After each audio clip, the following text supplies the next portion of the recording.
Hello बच्चों। आज solid state हम शुरू करेंगे।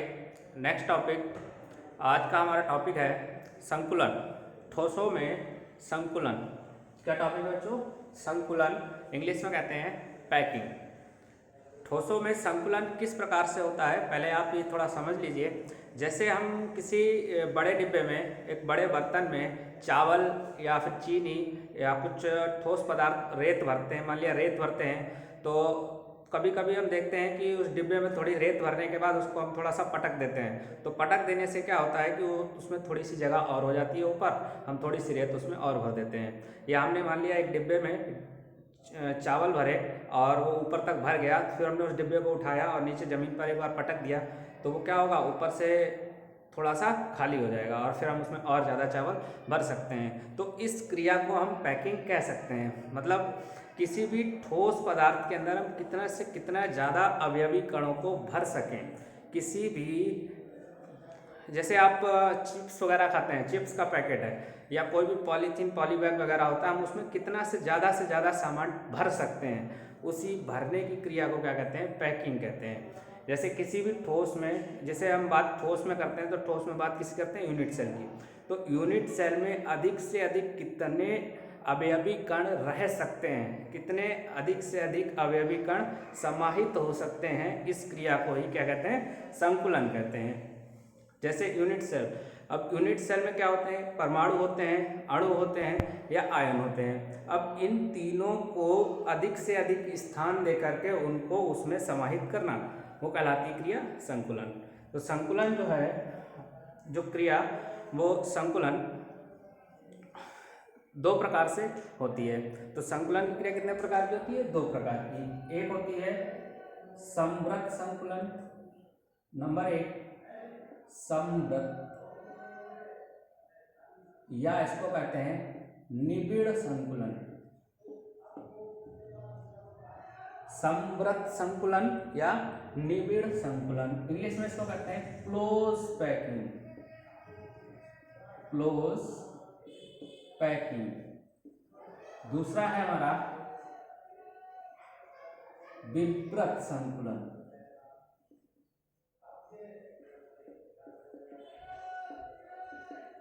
विव्रत संकुलन, ओपन पैकिंग।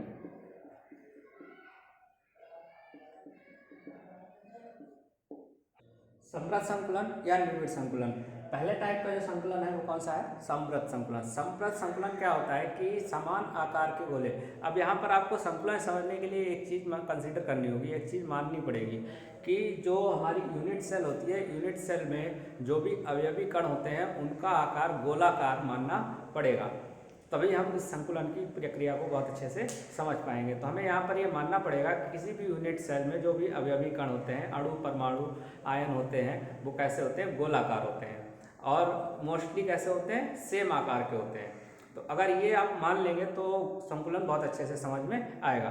तो अब समझते हैं कि समव्रत या निबिड़ संकुलन क्या होते हैं। तो समव्रत या निबिड़ संकुलन वो होते हैं किसी भी एक समतल सतह पर जब इन अवयवी कणों को व्यवस्थित किया जाता है और बिल्कुल पास पास व्यवस्थित किया जाता है, तो जो व्यवस्था बनती है उसको हम क्या कहते हैं? समव्रत या निबिड़ संकुलन। और जो हमारा विव्रत संकुलन ओपन पैकिंग कहलाता है, इसमें क्या होता है? एक निश्चित व्यवस्थित क्रम नहीं होता है और अणुओं का जो, परमाणुओं का, अवयवी कणों का जो व्यवस्था होती है वो कैसी होती है? अलग अलग होती है। और हमारे सिलेबस में केवल समव्रत या निबिड़ संकुलन ही है, तो हम उसी को आगे कंटिन्यू करेंगे। तो अब हम किसको पढ़ते हैं? हम केवल पढ़ेंगे समव्रत संकुलन या निबिड़ संकुलन के बारे में। जो हमारा समव्रत संकुलन है ये भी कितने प्रकार का होता है? तो ये हमारा 3 प्रकार का होता है। पहला टाइप होता है जो हमारा समव्रत संकुलन होता है, वो कितने प्रकार का होता है? 3 प्रकार का। तो 3 प्रकार में पहला प्रकार है हमारा नंबर 1, एक विमा में संकुलन। एक विमा या एक विमीय निबिड़ संकुलन। एक विमीय निबिड़ संकुलन, इंग्लिश में कहते हैं one dimensional close packing. One dimension close packing. Number 2 द्विविमीय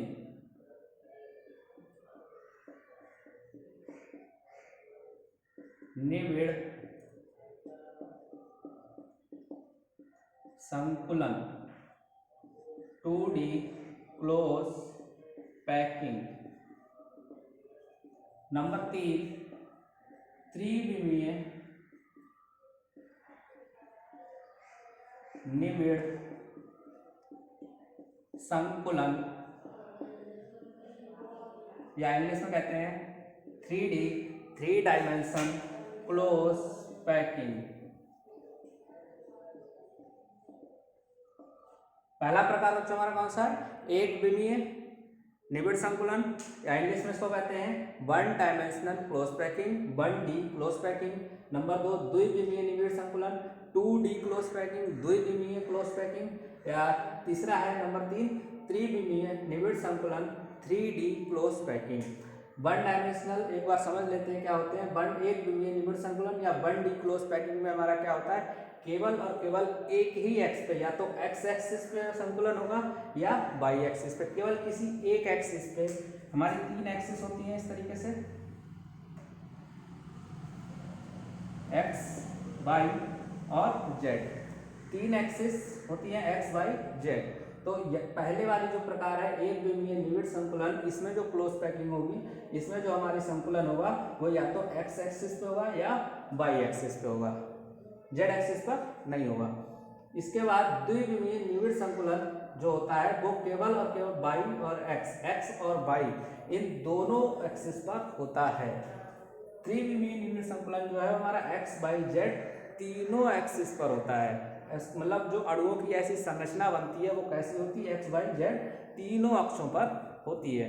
तो इसीलिए इस आधार पर, संरचना के आधार पर इनको 3 भागों में बांटा गया है। तो अब हम आगे क्या पढ़ेंगे बच्चों, एक विमीय निबिड़ संकुलन के बारे में।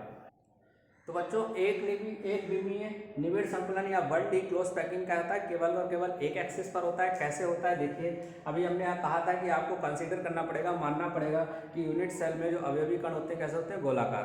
तो मान लिया हमारे पास गोलाकार अणु है, किस फॉर्म में है, गोलाकार, और वो कैसे लगे हैं, एक विमा में, सिंगल एक्स एक्सिस पर।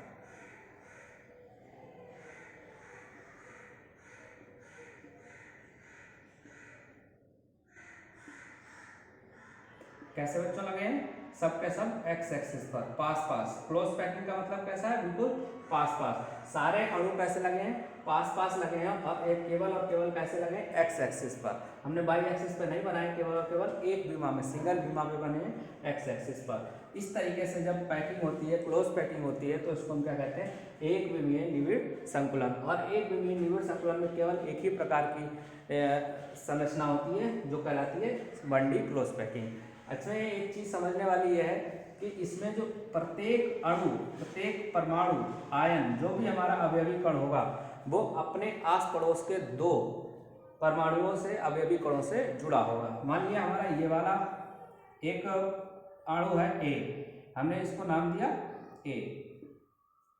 इस वाले परमाणु या अणु को हमने नाम दिया ए। अब ये वाला जो अणु है हमारा, ये अपने आस पड़ोस के 2 परमाणुओं से जुड़ा हुआ है। कितने बच्चों परमाणु से जुड़ा है, 2 परमाणु से। तो इस प्रकार इस परमाणु की उप सह संयोजन संख्या, इसके लिए एक शब्द देंगे हम, उप सह संयोजन संख्या, या बच्चों इसको कहते हैं समन्वय संख्या।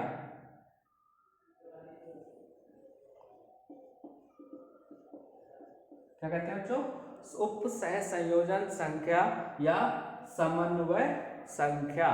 उप सह संयोजन संख्या या समन्वय संख्या वह संख्या होती है कि किसी भी अवयवी कण के आस पड़ोस में कितने परमाणु जुड़े हैं, उसकी सतह से कितने परमाणु जुड़े हैं, वो उन परमाणुओं की संख्या कह सकते हैं हम समन्वय संख्या, उप सह संख्या। उप सह संयोजन संख्या वह संख्या होती है जो किसी भी अवयवी परमाणु या अणु के द्वारा आस पड़ोस के परमाणु से जुड़ करके बनी होती है।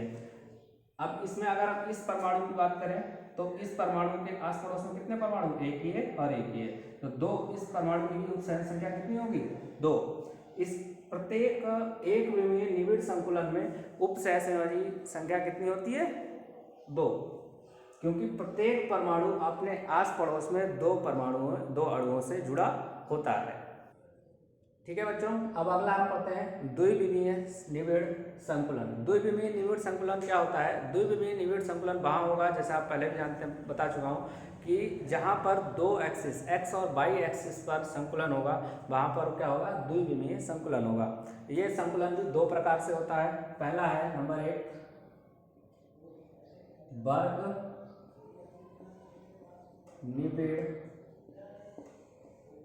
वर्ग निबिड़ संकुलन, इंग्लिश में इसको कहते हैं square close packing. Square close packing short form में इसको कहते हैं SCP, वर्ग निबिड़ संकुलन या square close packing, short form में SCP। ऐसे ही नंबर 2 होता है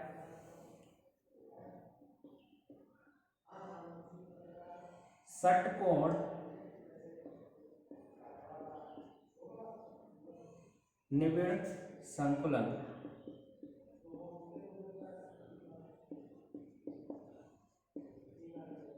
षटकोण निबिड़ संकुलन, इंग्लिश में इसको कहते हैं hexagonal close packing, short form में इसको कहते हैं HCP,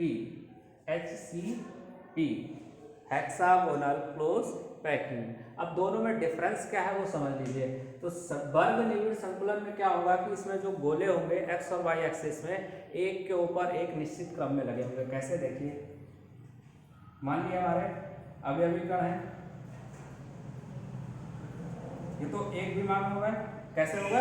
एक विमा में, लेकिन हम दो विमान बनाएंगे तो ये हमारे एक्स एक्सिस पर होगा। अब वाई एक्सिस पर जाने तो वाई एक्सिस पर कैसे होंगे? इस तरीके से।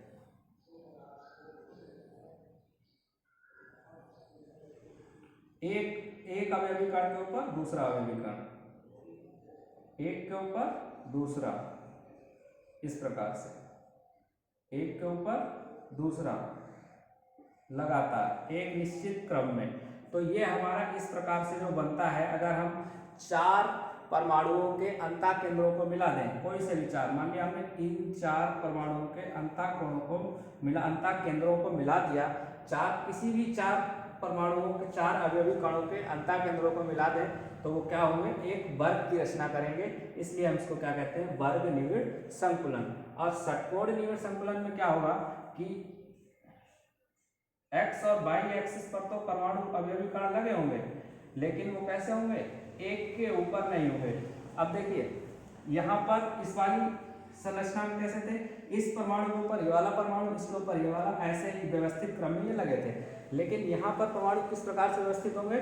तो यहाँ पर इन दोनों परमाणुओं के बीच में जो स्थान है, तो अगला ऊपर वाली परत में क्या होगा कि जो अवयवी कण होगा वो इस स्थान के बीच में स्थित होगा।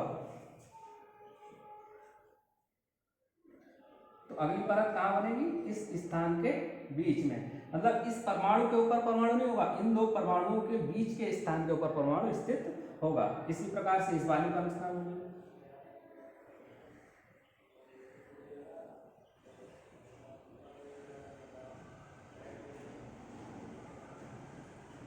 ऐसे यहाँ पर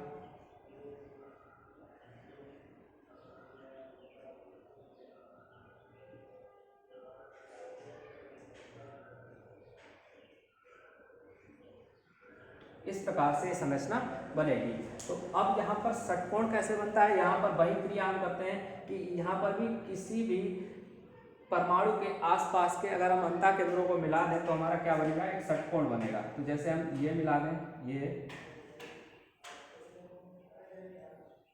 इस तरीके से, तो हमने एक परमाणु बीच में ये मान लिया, ये वाला, और इसके आस पड़ोस के जितने भी हमारे परमाणु हैं, इनके परमाणुओं के अंतःकेंद्रों को मिला देने पर हमें कैसे संरचना मिली?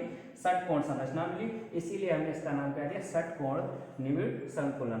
तो यहाँ पर क्या होगा कि सभी परमाणु अवयवी कण एक व्यवस्थित निश्चित क्रम में एक के ऊपर एक लगे होंगे। यहाँ पर परमाणुओं के बीच में जो गैप है उसके ऊपर दूसरी परत में परमाणु व्यवस्थित होंगे। और यहाँ पर परमाणु क्या बनाएंगे, वर्गीय संरचना बनाएंगे, यहाँ पर एक षटकोण संरचना बनाएंगे। इसमें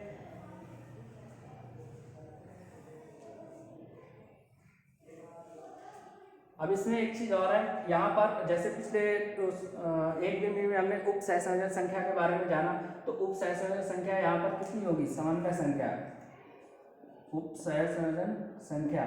तो यहाँ पर कितनी होगी, यहाँ पर मान लीजिए ये वाला परमाणु है, ये वाला परमाणु आपस में कितने परमाणुओं से जुड़ा हुआ है। देखिए ये वाला परमाणु आपस में कितने परमाणुओं से जुड़ा हुआ है, तो एक, ये, 2, 3, 4, यानी इस प्रकार से 4 परमाणुओं से जुड़ा हुआ है। तो अब ये 4 परमाणुओं से आपस में जुड़ा है, तो इसकी उपसर्जन संख्या कितनी हो जाएगी, 4। और यहाँ पर देखिए ये वाला परमाणु कितने परमाणुओं से जुड़ा हुआ है, 1, 2, 3, 4, 5, 6, तो इसलिए यहाँ पर उपसर्जन संख्या कितनी हो जाएगी, 6। देखिए एक बार फिर से हम इस चित्र को ऐसे भी बना सकते हैं। मान लिया हमने इस वाले परमाणु को मान लिया, अब इस परमाणु उसका मिला हुआ कौन सा है, ये वाला, तो इसको हमने ऐसे मिला दिया इस तरीके से।